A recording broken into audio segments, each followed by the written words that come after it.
If your tree trunks look flat and boring instead of having rich textured bark that pops off the canvas, then you're missing 4 crucial elements that many artists overlook.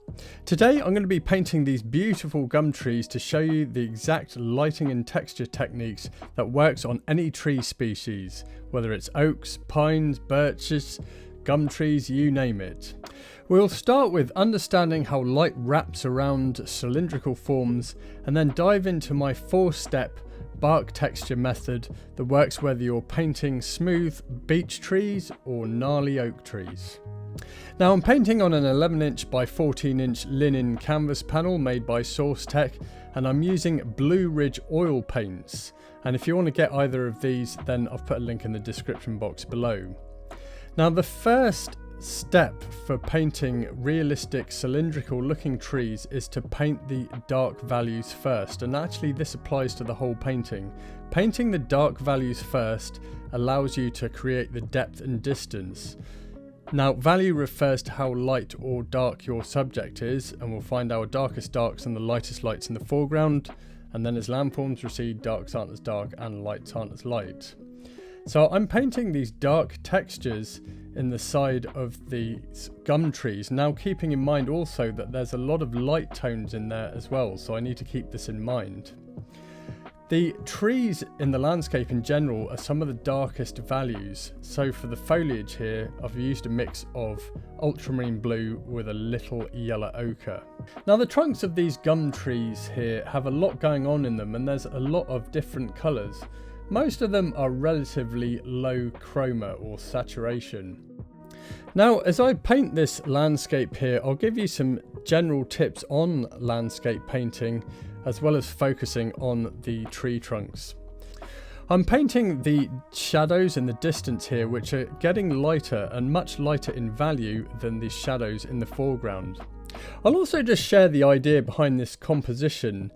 This composition was a little tricky, and I wanted to capture these gum trees in the foreground with the landscape in the background. So I've used these 2 gum trees to frame the scene, and then the tree behind it helps to provide a focal area. Now next here I'm painting more of the texture in the bark and more of those shadow areas, but keeping in mind there's some really light yellowy coloured bark here. There's also some warm tones and heat coming in these tree trunks and branches. So I was keeping that in mind, and I was mainly using combinations of yellow ochre, burnt sienna, ultramarine blue to desaturate, titanium white and a little alizarin crimson. I even used some cobalt teal in some areas for some cool blue tones in the side of the bark. Now the next stage in painting these cylindrical looking trees was to paint the areas where the direct sunlight is hitting the side of the tree trunks and branches.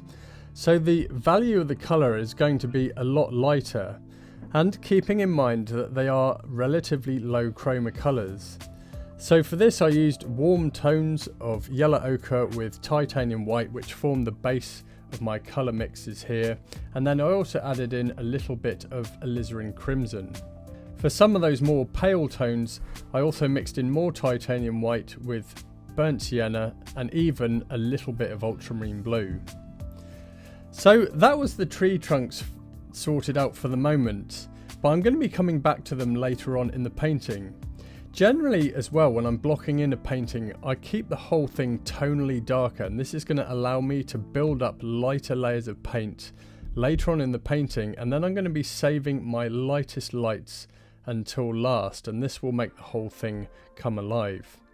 So I start working into the distance here, painting the grass and the trees in the background, and for these I've used varying combinations of yellow ochre, ultramarine blue, titanium white and cadmium yellow medium as the base of these greens, and then I've mixed in some kind of a red element into it, so it could be a burnt sienna or alizarin crimson, and even a little bit of phthalo green to increase the saturation for some of that grass in the foreground. Now greens are one of those colours that are quite tricky to paint and easy to get out of control. Now if your greens just look too saturated or just nasty looking, then you can desaturate a green by mixing in something that contains its colour opposite, which is red. So This could be a burnt sienna, an alizarin crimson, a cadmium red light, something that contains red that will help to just bring more balance and harmony to your greens and make it look more natural. Now just some more notes here on blocking in a painting and the way to start.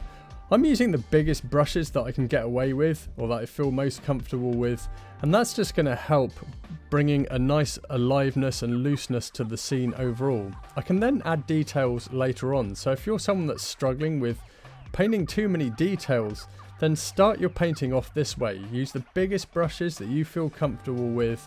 Don't worry about detail at all, just focus on getting in those colours and focus on the tonal values, i.e. the lights and darks, and the colour mixing, and then you can start adding details later on once it's dry.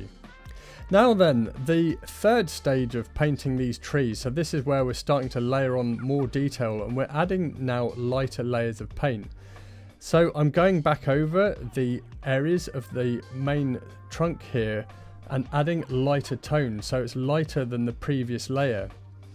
Also, there's another trick with trees that you can do to make them look more cylindrical. Where the area of light is, and where it transitions to the areas of the tree trunk that's in shadow, there's usually a really thin band of really dark shadow. So you can paint this in, and then after that, you paint the reflected light in the side of the tree trunk. So again, I've been using similar colours to what I used in the block-in stage. So for the areas in light, mostly yellow ochre, titanium white, and a little alizarin crimson or burnt sienna, depending on which part I was painting. And then for the shadow areas, combinations of yellow ochre, burnt sienna, a little ultramarine blue, alizarin crimson, titanium white, and cobalt teal. It all depends on which part of the tree trunk that I'm painting. One of the things I really wanted to convey in this painting was just that bark that's peeling off, that's so characteristic of Australian gum trees. So as part of the third stage of painting these tree trunks is I'm adding lighter layers of paint. So adding lighter layers to the areas that are in the direct sunlight, and also lighter layers painting the reflected light in the shadow areas of the tree trunks. Now, if you're struggling with your landscape painting and you'd like to improve and be able to get your paintings up to a standard that perhaps even you'd be able to start selling your work, or at least be proud to have them hanging on your wall, then check out my free landscape painting blueprint. I detail my whole painting process from the sketching at the very start to a full painting demonstration at the end, but it will give you a process that you can apply to your own artworks.